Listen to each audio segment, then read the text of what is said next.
सावधानी से आप लोग सुनो। कानों से सुनते हैं ना, तो आंखें बंद में कर सकते हैं अथवा अपने उपयोग को कानों में ला करके क्या इसका अर्थ हो रहा है, बताया जा रहा है, उसको आप अपनी तरफ से स्वीकार कर सकते हैं। सुनते समय कानों में ही उपयोग रहना चाहिए। इधर उधर ध्यान करेंगे तो परीक्षा में पेपर लिख नहीं पाओगे। बच्चों के लिए इसलिए परीक्षा के दिनों में कि क्या क्या बंद करते हैं, ज़्यादा वहाँ पर हा हुल्ला नहीं करते और विशेष ध्वनियाँ वहाँ पर नहीं करते। अच्छे पूजा पाठ के भी उस समय वे बंद कर देते हैं, तब कहीं जा कर के बच्चों का अध्ययन। इसलिए बहुत दूर से आए हो, लेकर के जाना चाहो तो ले। मैं बैठा था और सोच रहा था। किस बारे में सोच रहा था कि जगत का स्वभाव, जगत का स्वरूप क्या है। वह है तो है, लेकिन यह सारा सारा जगत बैठा है, किंतु यह सोवत बैठा है, जगत नहीं, सो रहा है। जगत और जगते हुए ये दोनों शब्द समानार्थक जैसा है। तो वह मैं सोच रहा था, इस संसार के विषय में खुली किताब है, इस किताब को बंद करने की भी कोई आवश्यकता नहीं और इसको खोलने की भी कोई आवश्यकता ही, मात्र अपने और सामने सामने ही बैठ गई। मैं इसको देखता रहा। ये भी एक प्राणी है, चूक हुई है, इसको पंचेंद्री नहीं मिला। मिल जाए तो इसका भला होने में भी कोई कसर नहीं, किंतु वह इस लोभ लालच से ऊपर उठ जाए। आधे आधे सोच ही रहा था, किंतु उसने क्या किया कि अपने पैरों से,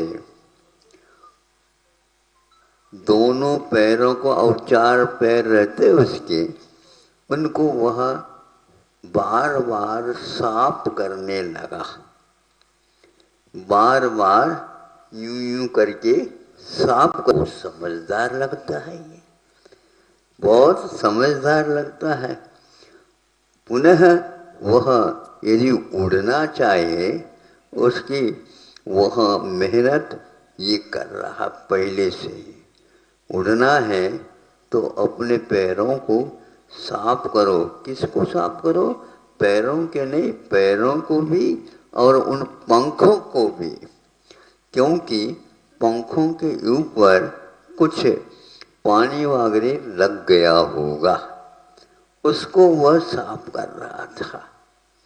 जैसे आप लोग चश्मा के ऊपर धूल बैठती है तो अपने कपड़े निकाल करके, ऐसे नहीं जिस किसी गंदे कपड़े से आप उसको पोंछो, किंतु साफ सुथरा उसका एक अलग ही वस्त्र रहता है, उससे साफ करते हैं। वह भी अपने पैरों से उन पंखों को इस प्रकार उलट पलट करके वह उसको साफ करने लगे। हमने सोचा जैसे ये प्रतिक्रमण कर रहा हो। प्रतिक्रमण समझते हो? तो दोष निराकरणार्थम प्रतिक्रमण, किए हुए दोषों का परिमार्जन करना, दूर करना, दोषों को हटाना, इसका नाम प्रतिक्रमण होता है। तो वह उड़ करके आया, कुछ पानी वगैरह लग गया हो तो उस पानी को वह साफ कर रहा है, पंखों को साफ कर रहा है। साफ कर गया, फिर देखते देखते वह विमान गति से उड़ गया। एक लेख पड़ा था वैज्ञानिकों का, वैज्ञानिक कहते हैं जो प्लेन में पेट्रोल डालने के उपरांत उस प्लेन को उड़ाते हैं, वो जितनी गति रहती है उससे कम नहीं बल्कि ज़्यादा गति मक्खी के उड़ने में भी रहती है। आप लोग बैठे हैं, सो रहे हैं, छोटे क्षुद्र प्राणी के पास भी अपने आप के बोझ को लेकर के उड़ने की क्षमता है, और आप लोगों के लिए हम्मल चाहिए। हम्मल स्टेशन पर हम्मल होते रहे आपके बैग को उठाने में। सुनते हैं विदेश में अपने अपने माल को स्वयं ही हम्माल बन करके, ऐसा सुना था हमने कि करोड़पति भी हो और अरबपति भी हो, अपने उसको करता जाता है। यदि बूढ़ा है तो पीछे करके उसको खींचता हुआ आता है। और आप लोगों के लिए हमारी की प्रतीक्षा होती है। अब आगे आप समझ लो, अपना परिग्रह आप ढुआ करो।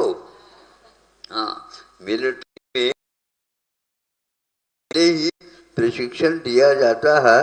जितने सामान आवश्यक ऊपर और अपने पीठ के ऊपर ऐसे ऐसे बैग उसके पास होते हैं, तो चारों तरफ लटक। इसलिए हमें निष्परिग्रह महाव्रत कहा है। परिग्रह से रहित कुछ भी परिग्रह नहीं रखना, तो निश्चित रूप से हम ध्यान में उड़ सकते हैं, स्वभाव में रम सकते हैं, हम इधर उधर गिरने से बच सकते हैं। हमारा अपना गुरुत्व आकर्षण रहता है, वह नीचे गिरने नहीं देता। गुरुत्वाकर्षण थोड़ा सा ढलमुल हो जाए, असंयत हो जाए अथवा असंयम भाव से घिर जाए, उस समय हम गिर जाते हैं। किंतु हम यदि अपने आप को संयत रखते हैं, नियंत्रित रखते हैं, तो निश्चित है हम आगे के रास्ते को भी पूर्ण करते हैं। उड़ना चाहते हो, हल्का हो जाओ।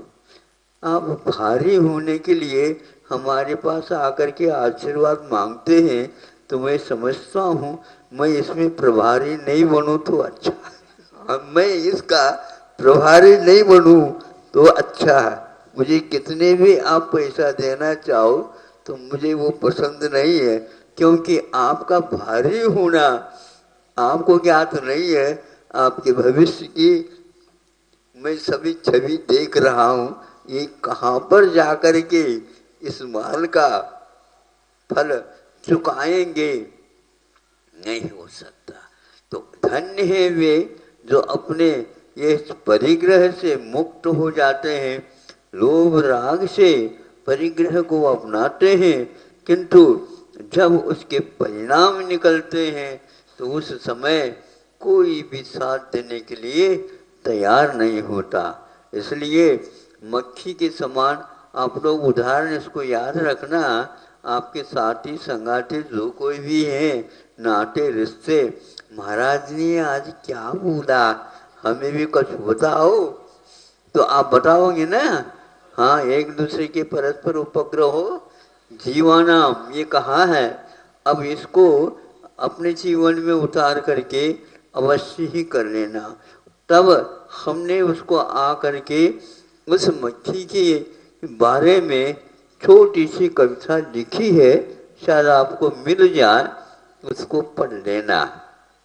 संभव है वो कहाँ पर लिखे है उसको ढूंढना पड़ेगा, मुझे याद नहीं आ रहा। इतना तो याद है, मक्खी अपने पंखों को साफ करती है उड़ने से पूर्व में। हमें भी जब कभी भी मुक्ति मिलेगी, ऊपर तक जाने का सौभाग्य प्राप्त होगा, उस समय हमारे पास थोड़ी भी मन में भी परिग्रह की बात रहती है, तो वह भी अपने लिए इस यात्रा में खटकती है।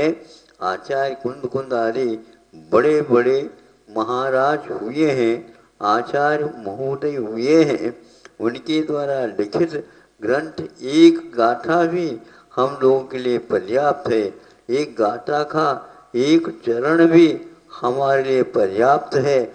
एक शब्द भी हमारे लिए मक्खी की भांति उड़ने में प्रेरणा दे देती है। ऐसे ग्रंथों का वाचन करके हम केवल वाचन न रखें किंतु उसका पाचन भी करें। किंतु आज पाचन की ओर किसी की दृष्टि है ही नहीं, केवल वाचन है। वाचन बच गया तो और कुछ भी नहीं होता। धन्य है वे जीव जिन्होंने अपने जीवन के स्वरूप को समझ करके और साधना की और उसके फलस्वरूप उन्हें जो रास्ता मिला उस रास्ते के बारे में उन्होंने ग्रंथों में यह परिचय दिया है। उसको पढ़ो।